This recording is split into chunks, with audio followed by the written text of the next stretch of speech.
အားလုံးပဲမင်္ဂလာပါနော်တကယ်ချင်းတို့ဒီနေ့ကျွန်မရှင်တို့ကျက်မာရေးနဲ့ညီညွတ်တဲ့ကြက်သားဘူးဒီတောက်ဆန်းချက်ကျွန်မချက်ပြပေးတော့မယ်ရခိုင်ချက်ပါဒါပေမဲ့ကျွန်မပမာပုံစံမျိုးနဲ့ရောထားပါတယ်ရှင်ဒီမှာကျွန်မဘူးဒီတစ်လုံးကိုအသုံးပြုထားတယ်ပြီးရင်ကျွန်မတော့လုံးချက်မှာမို့ဂျင်းနဲ့နဲ့ရဲ့ကျက်သွန်ဖြူနှစ်တက်သုံးတက်ရဲ့ကျက်သွန်နီးတူကိုတစ်ချမ်းပဲကျွန်မသုံးထားတယ်ပြီးတော့ငပီးရဲ့ငရုတ်သီးစိမ့်ရဲ့အကုန်လုံးကိုကျွန်မရောပြီးတော့ပေါ့နော်ဒီမှာကျွန်မထောင်ထားတယ်နော်ပြီးရင်ကျွန်မဒီမှာအာဘူးရှာဘူးရွက်ပေါ့နော်ကျွန်မဒါအိမ်ကနေထည့်ပြလိုက်တာအရွက်တော်မရဘူးရှင်အဖူးဝဲရလို့အာဘူးရှာဘူးနော်ဒါအာဘူးရှာဘူးကျွန်မအသုံးပြုမယ်ပြီးတော့နန်းနန်းမင်းကျွန်မထည့်မယ်နောက်ဆုံးမှာနော်ထည့်တော့မှာဖြစ်ပါတယ်ကြက်ကတော့ကြက်တကောင်ကိုလေးပုံလို့ကျွန်မ3ပုံအသုံးပြုထားပါတယ်เนาะ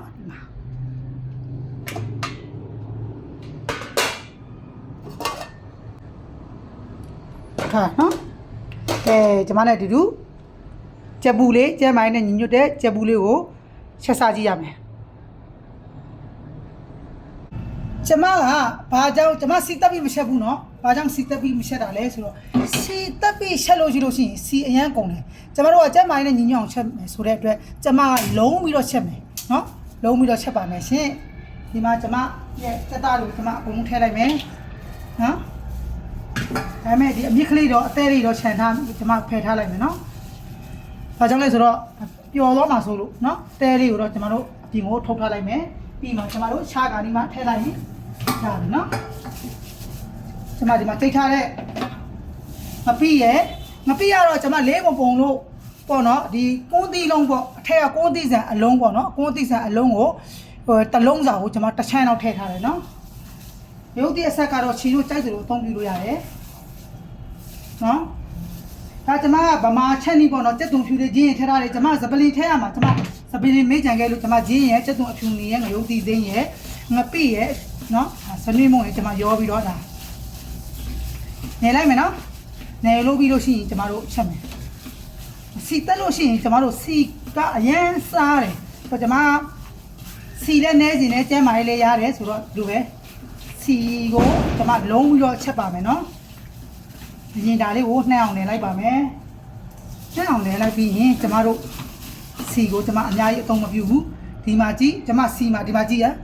စီလေးကဒီလောက်ပဲရှိတယ်ကျွန်မဒီလောက်ပဲစီကိုအသုံးပြုတော့မယ်နော်ဒီစီကဘယ်လောက်မှမရှိပါဘူးเนาะနှစ်ချက်သားရှိတဲ့စီနာတော့စီအများကြီးစားတိုင်းလဲကျမတို့အာဟာရဖြစ်တာမဟုတ်ဘူးเนาะစီလေးကိုဒီလိုလေးနေလိုက်မယ်ကျမတို့ကဒါဒီကုံတိုက်ကဝယ်တဲ့ချက်သားတွေဆိုတော့လေသူကရေခဲတွေနဲ့စိန်ထားရမလို့ရေကတော့ထွက်မယ်ဒါပေမဲ့ကျမတို့လက်စိတ်ရည်လေးနည်းနည်းတော့ထည့်ကြမယ်เนาะလက်စိတ်ရည်လေးနည်းနည်းထည့်လိုက်မယ်ဆုံးကျင်းရေပေါ့ဆုံးကျင်းရည်လေးနည်းနည်းထည့်လိုက်အဲ့လိုဆိုလို့ရှိရင်ကျမတို့ကသူ့အရင်နဲ့သူလုံးပြီးသားဖြစ်သွားမှာနော်သူ့အရင်နဲ့သူကျမတို့ကလုံးပြီးသားဖြစ်သွားပါမယ်ဒီကြက်သားကအချုံမှုနဲ့စနင်းနဲ့စားနဲ့နေထားပြီးသားပါနော်ဒါကြက်တကောင်ကိုဒါ2 kg တကောင်ကိုပေါ့နော်ကျမ3ပုံ4ပုံလို့ကျမ3ပုံချက်ထားတာကျမ4ပဲ5ပဲလောက်ပဲကျမခြံထားတယ်ကြက်သားလေးကြော်လို့များမှာဆိုလို့ကျမဘူးတီးကလည်းတစ်လုံးထဲမှာဆိုတော့သမင်းအစားတို့ပေါ့နော်ဒီဟင်းကိုများများစားမလို့နော်ကဲဒါဆိုရင်ဒီလိုဆိုရင်ပြီးပါပြီနော်ကျမတို့ခဏဆောင်မယ်နော်ပြီးမှပြန်လာမယ်ဒါလေးကိုမိဆက်ပြီးတော့တဲပြီးတော့အုပ်ဆောင်နေနဲ့ကျမတို့မိဖွင့်လိုက်ပါပြီနော်ဒါလေးကိုကျမတို့အုပ်ဆောင်နေနဲ့အုပ်ထားလိုက်အောင်ပါနော်အုပ်ဆောင်နေအုပ်ထားလိုက်အောင်ပါပဲနော်နည်းနည်းဆူလို့ရှိရင်ခဏနေပွက်လို့ရှိရင်ကျမပြန်လာမယ်ကဲအခုဆိုရင်ပွက်လာပါပြီရှင်ပွက်လာပြီဆိုရင်ကျမတို့ငွေရမယ်ရှင်နော်ဒီလိုဆိုရင်ကျမတို့ကစီတဲ့တိတ်အများကြီးမလိုပဲနဲ့ကြက်သားကိုဒီလိုလုံးပြီးတော့ချက်လို့ရတယ်မဟုတ်လို့ရှိရင်ကျမတို့စီတက်မယ်ဆိုလို့ရှိရင်ဒီကြက်သားနဲ့အဲ့ဒီစီတဲ့ကြက်သားကြော်လောင်းနှစ်ကြက်သားလောင်းနေတာလုံးဝမလောက်ဘူးနော်လုံးဝအဆင်မပြေဘူးကျမတို့နည်းနည်းစီကျမတို့ဒါလေးကိုနည်းနည်းတင်းသွားအောင်လို့နည်းနည်းစီကျမတို့လုံးမယ်နော်နည်းနည်းစီလုံးလိုက်ဖုံးလေးပြန်ပိတ်ထားလိုက်ပေါ့နော်နည်းနည်းလေးဒါကြောင့်လဲဆိုတော့ဒီ CV ကြက်သားတွေကကျမတို့တွေဟွာလေဒါလေးရေးထွက်တယ်လေအဲ့ဒါကြောင့်နော်သူ့အရင်နဲ့သူလုံးလို့ရတယ်နော် ည်းပြန်ဦးထားလိုက်မယ်ဖြည်းဖြည်းချင်းလုံးမယ်နော်တကယ်ချင်းတော့ဖြည်းဖြည်းလေးအုပ်လိုက်နည်းနည်းအပူလေးပြန်ထွက်လာလိုက်ကျွန်တော်နည်းနည်းလုံးလိုက်ကျွန်တော်လုံးကြမယ်နော်အဲ့ဒါမှစက်သားလေးတွေကလေလုံးလုံးကြစ်ကြစ်ကလေးနဲ့ပေါ့နော်သူလည်းအထက်ကအသားတွေကြက်ပြီးတော့ကြစ်သွားမှာနော်ဖြည်းဖြည်းချင်းလုံးမယ်တကယ်ချင်းတော့ဖုံးလေးကိုပြန်ဖုံးလိုက်ဖုံးကြက်သွားအောင်လေနော်လုံးရင်လုံးနဲ့စက်သားကြက်သွားတာလွယ်ဖုံးလေးပြန်ပိတ်လိုက်လုံးလိုက်ဖုံးလေးပြန်ပိတ်လိုက်လုံးလိုက်ဆိုရပြီနော်အဲ့လိုလုံးမယ်ကျွန်မဒါ3ခါတော့ဒါဖွင့်ထားပြီပေါ့နော်ကျွန်မတို့ဟိုဟာလေဒီခရမ်းချင်းသီးထည့်ရင်လည်းထည့်လို့ရတယ်ဥပမာကျွန်မတို့ရခိုင်ပြည်ဘက်ကနေလာတဲ့စင်ခရမ်းသီးဆိုတာရှိတယ်သူကတော့အချင်းနဲ့ပေါက်တယ်ပေါ့နော်ခရမ်းသီးဆိုပေမဲ့သူကချင်းနဲ့အမျိုးသားပေါ့နော်ခရမ်းသီးဆိုပေမဲ့ချင်းနဲ့ခရမ်းသီးခရမ်းချင်းသီးမဟုတ်ဘူးစင်ခရမ်းသီးလို့ခေါ်တယ်ပေါ့နော်သူကခွန်မာလေးနဲ့ပေါ့နော်အဲ့လိုမျိုးအဲ့ဒါမျိုးကိုလည်းထည့်ပြီးတော့အသုံးပြုလို့ရတယ်နော်အဲ့လေခရမ်းကစောတီတွေပါတယ်ကိုစားခြင်းတဲ့ဟာကိုလည်းစားလို့ရတယ်ဒီမှာကတော့ကျွန်တော်တို့ကဘူးဒီနဲ့အလွယ်ပဲကျွန်မကတော့ဘူးဒီနဲ့အလွယ်ပဲထည့်လိုက်တယ်နော်ကျွတ်တုံအဖြူအနီလေးအများကြီးသုံးစရာမလိုဘူးနည်းနည်းပိုင်ပြီးပြီစပလင်လေးအစုံပေါ့နော်စပလင်ကျွန်မကတော့ဒီနေ့မေ့ကြံခဲ့လို့ကျွန်မစပလင်ကိုထည့်ဝယ်မလာခဲ့ရဘူးဒီလိုလေးလုံးဝပါတငယ်ချင်းနော်ဒီလားလုံးရင်နဲ့သူ့ဟာနဲ့သူကစီပြန်စရာမလိုဘူးနော်ကျွန်မတို့ကတောက်ဆန်းချက်မှာဆိုစီပြန်စရာမလိုဘူးပြီးတော့ကျွန်တော်တို့ခရမ်းရှင်သီးလည်းထည့်လို့ရတယ်ခရမ်းရှင်သီးကိုလည်းအမဲမဟုတ်ပဲနဲ့လေမမက်တမက်အစိမ့်လေးပေါ့နည်းနည်းစိတ်ရောင်တန်းလေးကိုလည်းရှင်တို့ထည့်ပြီးတော့လေးချမ်းစိတ်ပေါ့နော်လေးချမ်းခွဲထည့်ပြီးတော့စားတော့လို့ရပါတယ်နော်တကယ်ကြီးလို့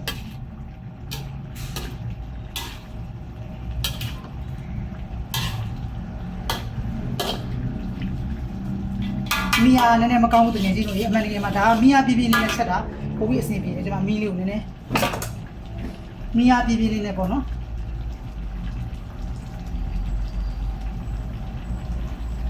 ကျမတို့မီတွေကဒါထက်ပိုပြီးတင်လို့မရဘူးမှန်တယ်မှာမီယာပြပြလေးနဲ့စက်သားကတော့ပြောမယ်ဆိုလို့ရှိရင် CB ချက်တွေကခဏလေးနဲ့ဟိုနွေးသူကအမြန်အကျက်လွယ်ပါတယ်ကဲပြီးတယ်ဆိုလို့ရှိရင်ကျမနောက်ဆိုတော့ရမယ်ထင်တာပဲနော်ချုံမုံစာမြေးပါနော်ပြီးရင်ကျမတို့ကျမအိုးပြောင်းမယ်တကယ်ကြီးလို့ကျမအိုးပြောင်းမယ်ဒဲပိုင်းနဲ့ချက်ရတာကျမတို့အဆင်မပြေဘူးဒါကြောင့်ကျမတို့ကလုံးယုံပဲကျမအိုးပြောင်းလိုက်မယ်နော်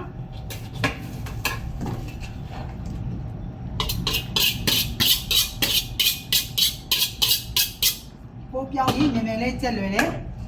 ပြောင်းလိုက်ပြီနော်ကျမတို့ပဲဖြင်းနေအများကြီးချက်တယ်ဆိုလို့ရှိရင်ကျမအိုးတွေကိုပြောင်းတယ်ဒဲပိုင်းနဲ့အရင်ချက်ပြီးတာမှဒီထက်ထည့်တယ်ထည့်ပြီးကျမတို့ဒီမှာမရုပ်သွားလေရင်းလေးရေးဆိုလို့ရှိရင်ကြက်သားလေးမြန်ဟွာဖြစ်လို့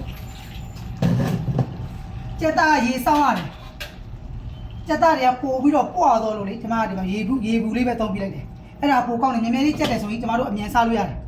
နော်ရေအေးသုံးတယ်ဆိုလို့ရှိရင်ကျမတို့ရေအေးကိုစောင့်နေရအောင်မယ်ဒါကြောင့်ရေအေးသုံးစရာမလိုဘူးရေဘူးလေးနဲ့သုံးလိုက်ရေဘူးလေးနဲ့ဆိုတော့ကျမတို့မြန်ကြက်တယ်နော်ဒီမှာဒါကိုကျမတို့စူအောင်စောင့်မယ်စူပြီးရင်ကျမတို့ဘူးတီထည့်မယ်နော်ကဲပွက်လာပြီဆိုတော့ကျမတို့ရေဘူးလေးနဲ့ဆိုတော့မြန်လေးပုတ်တယ်နော်ကျမအခုနအသေးလေးထည့်လိုက်တယ်အသေးလေးဒီမှာထည့်လိုက်ပြီနော်ပွက်လာပြီဆိုတော့ဒီအနေထားလေးပေါ့ဒီမှာနော်ကျမပြောသလိုခရမ်းကစောတီတို့ထည့်လို့ရတယ်ခရမ်းချင်းတီကိုစိမ့်လေးတွေကိုပေါ့နော်လေးချမ်းခွဲပြီးတော့ထည့်လို့ရတယ်အရှုံးမှုစားမြည်ကြည့်ပါကျမမှာဒီအိုးတွေကနည်းနည်းပေါက်နေနိုင်ငံခြားမှာနေတော့ကျမတို့အိုးကြီးသိမ့်မတုံးမရှိဘူးချုံမုံစားကိုကျမတို့အနေတော့မြည်ကြည့်မယ်ကဲကျမတို့ဘူးတီထည့်မယ်ရှင်ဘူးတီထည့်မယ်ဘူးတီထည့်ပြီးတော့ဘူးတီကြက်ခါနီးကြလို့ရှိရင်ကျမတို့အချင်းနဲ့ထည့်မယ်တကယ်ချင်းလို့နော်အချင်းနဲ့ထည့်မယ်ကျမဒီအိုးကနည်းနည်းပေါက်နေတယ်ပြဿနာရှိတယ်ဒီအိုးဘူးတီထည့်မယ်နော်ဘူးတီချခါနီးမှာကျမတို့အချင်းလေးနည်းနည်းထည့်မယ်တကယ်ချင်းလို့အချင်းကလည်းအရင်ရှင်တာမဟုတ်ဘူးအချင်းလေးပါတယ်ဆိုရင်ပေါ့နည်းနည်းအရာအသာလေးပို့ပြီးတော့ရှိတော့ကျမတို့ဒီဘူးတီကိုနူးပြီးခါမှကျမတို့ကအချင်းကိုထည့်မှာဖြစ်ပါတယ်နော်ထည့်မယ်ဒီအာဘူးရက်ကလေကျမကချခါနီးမှာနော်ချခါနီးနည်းနည်းအလိုမှဒီအာဘူးရက်ကိုကျမထည့်မယ်လို့စဉ်းစားတာဒါပေမဲ့တခါတည်းထည့်လိုက်တော့မယ်အာဘူးရိုးတွေအာဘူးအရွက်မဟုတ်အယိုးတွေဖြစ်ကုန်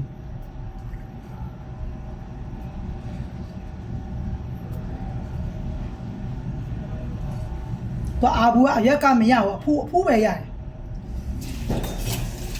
ကဲကျွန်မထည့်လိုက်ပြီနော်ထည့်လိုက်ပြီးတော့ဒီကြက်သားဘူးတီကိုကျွန်တော်တို့နူးအောင်စောင့်မယ်အာဘူးရက်ထည့်လို့ရှိရင်လေကျွန်တော်တို့ဒီအနမ်းလေးကလည်းမှုေးနေအာဘူးရဲ့အပင်ကလေသူ့ရဲ့အနံ့ကဝါတာတော့ပူချိန်းအနံ့လေးမှုေးတာနော်အာဘူးရက်တွေကိုမြန်မာပြည်မှာရခိုင်ဆိုင်တွေမှာရှင်တို့နော်ရခိုင်လူမျိုးတွေရှိတဲ့နေရာတွေမှာအာဘူးရက်ဘယ်မှာရှိတယ်ဆိုတာကိုစုံစမ်းပြီးတော့မေးမြန်းပြီးတော့ဝယ်ယူလို့ရပါတယ်နော်ဒီမှာဖုန်းကဒီလိုဖုန်းလို့မရဘူးကျွန်မဒီလိုဖုန်းမယ်ရှုံမှုစာမြေးပါဒီဘူးဒီကြားခါနီးမှာကျွန်မအရှင်လေးနည်းနည်းထည့်မယ်ရှင်အရှင်ကိုကဲကြမလို့နော်အရှင်လေးနည်းနည်းပိုင်ရပြီနော်ဒါပေမဲ့အခုအချိန်မှာထည့်ရင်ဘူးဒီကမာတော့မှမိုးလို့ပါနော်ဘူးဒီနည်းနည်းကြက်ခါမှကျွန်တော်တို့ထည့်မယ်ပြီးရင်ကျွန်တော်တို့နည်းနည်းလေးလောင်းထည့်ရင်သမင်းစားလို့ရတယ်ဟမ်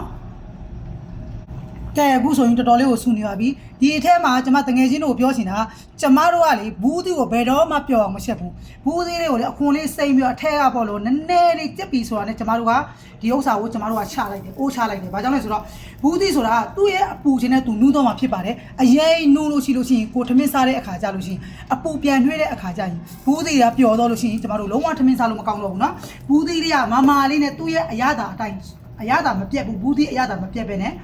ရှိနေဖို့အရေးကြီးတာပေါ့နော်ကဲတငယ်ချင်းတို့ကျွန်မအချိန်လေးနည်းနည်းထည့်မယ်ကျွန်မမကြီးမဲ့မရှိဘူးကျွန်မတန်ပြာရည်လေးနည်းနည်းထည့်မယ်နော်ဒီမှာတန်ပြာရည်လေး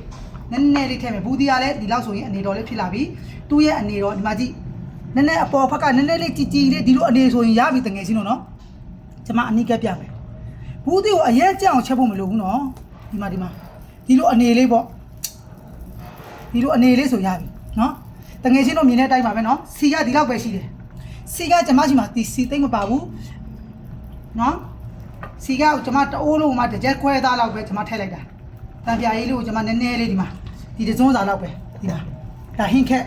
ဇွန်းပေါ့နော်အကြီးလေးနဲ့ကျမတစုံစာလောက်ပဲကျမထည့်လိုက်မယ်ဒီလိုဆိုလို့ရှိရင်အဆင်ပြေသွားပြီကဲပြီးရင်ကျမနည်းနည်းပြီးထပ်ပြီးတော့မှုေးအောင်လို့ပေါ့နော်အမွေးနှစ်သားပေါင်းစုံနဲ့ကျမတို့စားမယ်ဘူးတီးကဒီအနေဆိုအတော်ပါပဲနော်ဒီလေဆိုလုံးဝချလို့ရပါပြီတကယ်ကြီးတို့နော်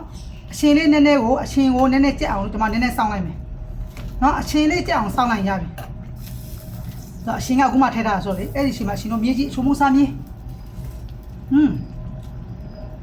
ချုံမုံစားမြေပါနော်အရှင်ကိုနည်းနည်းအရှင်ပေါက်ကြိုက်တယ်ဆိုလို့ရှိရင်ရှင်တို့အရှင်ကိုနည်းနည်းပေါက်ထည့်လို့ရတယ်ကျွန်မအရှင်ကနည်းနည်းပေါက်ကြိုက်တယ်ဆိုကျွန်မအရှင်နည်းနည်းထပ်ထည့်လိုက်အောင်ဒီအိုးတိုးမှာအရှင်ကနည်းနည်းနေတယ်နော်ပြီးတော့စားလည်းနည်းနည်းပေါ့တယ်ကျွန်မလည်းစားတယ်အာဝိုးချိုးတယ်ကဲ